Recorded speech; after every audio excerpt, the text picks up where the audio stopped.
नमस्कार दोस्तों, stock market studies में फिर से एक बार आपको बहुत-बहुत स्वागत है। तो आज यहाँ पे मैं डिस्कशन करने वाला हूँ एक ऐसे कंपनीज़ के बारे में, जिसके चर्चे में पहले भी आपके साथ किया हुआ हूँ और बहुत सारे दोस्तों ने कमेंट किया, "सर इस कंपनी का स्टॉक लगातार गिरते गया है, तो अभी क्या मौका है इस कंपनी के ऊपर निवेश करने के लिए?" क्योंकि जो कंपनीज़ के बारे में डिस्कस करूँगा, वो एक ट्रेडिंग कंपनी है। देखा जाए तो कार्बन, साथ ही साथ पेट्रोकेमिकल, साथ ही साथ मटेरियल प्रोडक्ट एंड देखा जाए तो सीमेंट इंडस्ट्री से बिलोंग करने वाला कंपनी है। तो इस सारे प्रोडक्ट के ऊपर कंपनी बिज़नेस करते हैं। तो कंपनी के बारे में डिस्कस करूँगा, उससे पहले मैं रिक्वेस्ट करूँगा चैनल को सब्सक्राइब कर लीजिएगा, क्योंकि आपको daily basis stock market information update इसी चैनल के माध्यम से मिलेंगे और आप शॉर्ट वीडियो में जाकर पूरा शॉर्ट्स का जो वीडियो है, वो आप देख सकते हैं इस चैनल के माध्यम से। बहुत इन्फॉर्मेशन वहाँ से आपको ज़रूर मिलेगा। तो चलो देख लेते हैं आज के स्टॉक के बारे में। कंपनी का नाम कौन-सा है? कंपनी का नाम है rain industries limited. Rain industries limited जो है, वो देखा जाए तो आप देख सकते हैं यहाँ पे कंपनी क्या बता रहा है, वन ऑफ द लीडिंग यहाँ पे देखिए producer of cement in south India. तो साउथ इंडिया में सबसे ज़्यादा सीमेंट प्रोड्यूस करते हैं रेन इंडस्ट्रीज़। तो साथ ही साथ आप देखेंगे देखिए लार्जेस्ट कोल एंड यहाँ पे देखिए डिस्टिलियर इन द वर्ल्ड। तो सबसे ज़्यादा कोल का डिस्टिलियर करते हैं इसी कंपनी और वो भी वर्ल्ड के रैंकिंग में। अब देखिए क्रिएटिंग यहाँ पे देखिए sustainable, valuable and high growth company है। तो कंपनी बहुत छोटा है, पहले मैं आपको बता दूँ, कंपनी एक स्मॉल कैप टाइप कंपनी है, तो इतना हाई रिस्की आपको देखने को मिलेगा। देखिए इस तरीके से कंपनी में किस तरीके से पंप एंड डंप किया जाता है, वो भी मैं आपको दिखाऊँगा। तो वीडियो को पूरा देखना क्योंकि बहुत सारे लोगों का क्वेश्चन है, सर क्या अभी स्टॉक जो हाई लेवल था, वो हाई लेवल तक जा सकते हैं? तो चलो सबसे पहले कंपनी के बारे में जानकारी आपको दे दूँ, उसके बाद मैं चार्ट पैटर्न आपको डिटेल्स में दिखाऊँगा।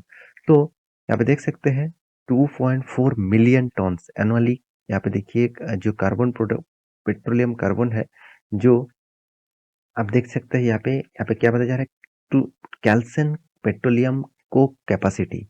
तो इसका कैपेसिटी कितना बना बढ़ा चुका है आप देख सकते हैं 1.5 मिलियन टन एनुअल। यहाँ पे देखिए टर डिस्टिलेशन कैपेसिटी भी बढ़ा चुके हैं। साथ ही साथ 0.65 million ton annually capacity companies के है। साथ ही साथ 4.0 million ton cement production capacity भी कंपनी बढ़ा चुके हैं। तो कंपनी का ग्रोथ ऑफ पोटेंशियल यहाँ पे आपके सामने ही है। कंपनी किस तरीके से ग्रोथ कर रहे हैं वो आप यहाँ पे देख सकते हैं। अभी सिर्फ यही बात देखकर आपको ग्रोथ पता नहीं चलेगा, आपको फाइनेंशियली फंडामेंटल डिटेल्स देखना पड़ेगा। तो चलो मैं उसके बारे में भी बात कर लेता हूँ। सबसे पहले मैं बता चुका हूँ कंपनी एक स्मॉल कैप टाइप है, बहुत छोटा कंपनी है। 6000 करोड़ के मार्केट कैप है इसका और इस 6000 करोड़ के मार्केट कैप के हिसाब से कंपनी का पी रेशियो एकदम लो प्राइस में है। बहुत सारे लोगों ने बताते हैं कि सर 10 से 30 के अंदर तो पी रेशियो होना चाहिए। कंपनी का पी रेशियो तो 4 के आसपास है, तो 10 से भी नीचे है। देखिए जब 10 से नीचे जब जाते हैं ना, तब उस कंपनी का बहुत लो वैल्यूएशन तो माना जाता है, मगर उसका ग्रोथ ऑफ पोटेंशियल उतना ज़्यादा नहीं माना जाता है। क्योंकि कंपनी का देखिए बाकी चीज़ आपको अच्छा लगे ना लगे, कुछ पॉइंट्स आपको बहुत अच्छा लगेगा। जैसे पहले देखिए return of equities, return of capital employeds दोनों ही एक वीक लेवल्स में है, एवरेज से भी नीचे है। हमेशा माना जाता है 15 के ऊपर होना चाहिए, तो उससे भी नीचे है। तो कंपनी का देखिए बुक वैल्यू के नीचे कंपनी ट्रेड कर रहा है, ये सबसे बड़ा पॉजिटिव पॉइंट्स है। क्योंकि कंपनी ऑब्वियसली एक अंडर वैल्यूड है। बहुत अच्छी तरीके से कंपनी वैल्यूएशन को मेंटेन किया। कंपनी का डेप्थ जो है 1.24% के आसपास है। इसका मतलब कंपनी का एनुअल इनकम करीबन 700 करोड़ के आसपास है। कंपनी का कर्जा 9000 करोड़ के आसपास है। देखिए 6000 का कंपनी और 9000 का कर्जा, तो यही सबसे बड़ा वीकनेस है इस कंपनी का।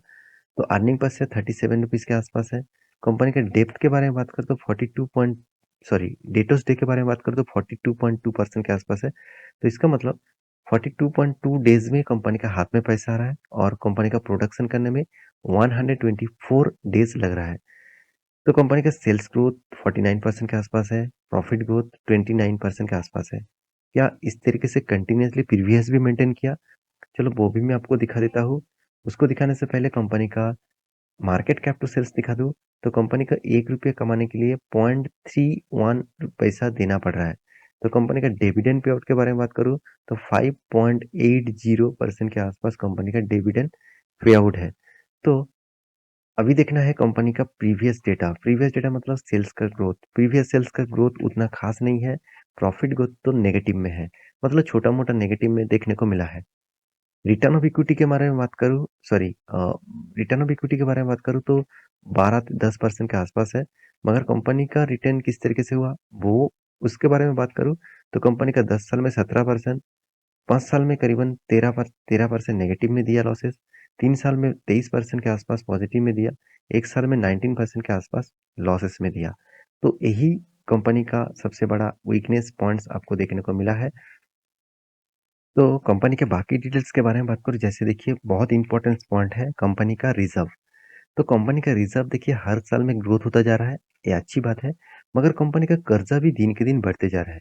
अभी कर्जा 2 तरीके से होते हैं, आप देखेंगे एक long term boring and short term boring. ये long term boring, short term boring क्या होते हैं? देखिए कंपनी मान के चलिए 5 साल, 10 साल तक के लिए लोन लेके रखा है, उसको बोला जाता है लॉन्ग टर्म। और शॉर्ट टर्म क्या होते हैं? मान के चलिए कंपनी 6 मंथ के लिए लोन लिया, 1 साल के लिए लोन लिया, तो इसको बोला जाता है शॉर्ट टर्म बोरिंग। तो शॉर्ट टर्म में कितना भी कम हो कोई चलेगा, कितना भी ज़्यादा हो वो भी चलेगा, मगर लॉन्ग टर्म में कम होना चाहिए। मगर यहाँ पे तो उल्टा हो गया, लॉन्ग टर्म में ज़्यादा है, शॉर्ट टर्म में कम है। तो कंपनी का जो और एक पॉइंट जो मुझे हमेशा देखने को मिलता है, जो पॉइंट्स मैं हमेशा देखता रहता हूँ, वो है लायबिलिटी। कंपनी का जो लायबिलिटीज़ है, मतलब कंपनी को कितना पेमेंट करना पड़ेगा, कितना पैसा देना पड़ेगा, वही कंपनी के लिए लायबिलिटीज़ है। तो आप देखेंगे, तो कंपनी के सबसे जो पॉइंट्स आपको देखना चाहिए, वो है ट्रेडेड पेबल। ट्रेडेड पेबल का मतलब है, मान के चलिए कंपनी जिसके पास से माल खरीदारी कर रहे हैं, रॉ मटेरियल्स खरीदारी कर रहे हैं, तो वो प्रोडक्ट जो आप खरीदारी कर रहे हैं, उसके लिए उसको कंपनी को पैसा भी देना पड़ेगा उसको। तो इसको बोला जाता है ट्रेडेड पेबल, मतलब अभी भी कितना पे करना बाकी है। तो यहाँ पे देख सकते हैं कितना बाकी है, करीबन 1940 करोड़ के आसपास, इस मतलब क्वार्टर के हिसाब से देखा जाए तो। तो कंपनी का ट्रेडेड पेबल भी धीरे-धीरे ग्रोथ होता जा रहा है। तो कुछ पॉइंट्स यहाँ पे आपके सामने शेयर इसीलिए किया हूँ, जो पॉइंट्स देखने के बाद कंपनी के बारे में जानकारी और भी डिटेल्स में आपको मिले। तो कंपनी के कैश फ्लो के बारे में बात करूँ, तो आपको हमेशा ऑपरेटिंग एक्टिविटीज़ कैश देखने को मिलेगा, जो करीबन आप देखेंगे तो कंटिन्यूअसली कैश फ्लो को मेंटेन भी किया, अच्छी तरीके से मेंटेन किया, जो देखा जाए तो कंटिन्यूअसली यहाँ पे मेंटेनेंस देखने को मिला है। तो कंपनीज़ के जो रेशियोज़ है, उसके बारे में बात करूँ, तो कंपनी के सॉरी प्रोमोटर के बारे में बात करूँ, तो कंपनी के शेयर होल्डर में प्रोमोटर के पास 41.14% का होल्डिंग है, जो उतना ही होल्डिंग पहले भी था। एफएस के पास 17% का होल्डिंग है, एडीएस के पास 2% के आसपास होल्डिंग है एंड पब्लिक के पास 39% का होल्डिंग है। तो ओवरऑल बात करूँ, हर किसी के पास हिस्सेदार तो है, मगर डीएस ने उतना भरोसा नहीं किया है। तो प्रोमोटर के बाद सबसे ज़्यादा होल्डिंग पब्लिक के पास ही देखने को मिला। अब इसका चार्ट पैटर्न के बारे में बात करूँ, तो आप देखेंगे इसका चार्ट पैटर्न किस तरीके से हुआ। कोविड के सिचुएशन से पहले कंपनी 2017 के बाद, तो देखिए कंपनी किस तरीके से रैली दिखाया। 2016 में कंपनी का प्राइस था ओनली 30 रुपीज़ के आसपास, ऑब्वियसली एडजस्टमेंट प्राइस है। उसके बाद देखिए किस तरीके से तेजी देखने को मिला, 30 रुपीज़ से कंपनी चला गया था 480 रुपीज़ के आसपास। इसका मतलब कंपनी में एक जबरदस्त रैली देखने को मिला और वहाँ से कंपनी का शेयर जबरदस्त क्रैश भी देखने को मिला है। कोविड के सिचुएशन में इसका प्राइस आ गया था करीबन 46-47 रुपीज़ के आसपास। वहाँ से कंपनी ने रिकवरी भी किया और कंपनी 280 रुपीज़ तक गया था। तो ये देखिए एक पैटर्न यहाँ पे देखने को मिला है। इस पैटर्न को कहते हैं फ्लैग एंड पुल। तो फ्लैग एंड पुल क्यों कहा जाता है? क्योंकि देखिए यहाँ पे पुल जैसे पैटर्न बन रहा है, वहाँ पे फ्लैग फ्लैग जैसे पैटर्न बन रहा है। तो ये जो पैटर्न है, इस पैटर्न बहुत स्ट्रॉन्ग होते हैं। आप कहेंगे किस तरीके से स्ट्रॉन्ग? देखिए ये जो ट्रेल लाइन मैं आपको ड्रॉ करके दिया, यहाँ पे जो ट्रेल लाइन है, अगर उसको ब्रेकआउट करते हैं, तो इस ब्रेकआउट में एंटर मत होना। ब्रेकआउट करने के बाद शायद 2-3 कैंडल आपको अपट्रेंड में देखने को मिलेगा। आप एंटर मत होना। आपका जो लो लो जो लेवल है, अगर उस लेवल से मान के चलिए यहाँ पे एक कैंडल बना, यहाँ पे एक कैंडल बना, आपको क्या करना है? ये लो लेवल मार्किंग करना है। यहाँ से अगर रिट्रेसमेंट करके फिर से वापस आकर यहाँ पे ब्रेक करेगा, फिर से अगर रिट्रेसमेंट करके अपट्रेंड में जाएगा, तो सोचना एक बहुत बड़ा रैली आपको देखने को मिलेगा।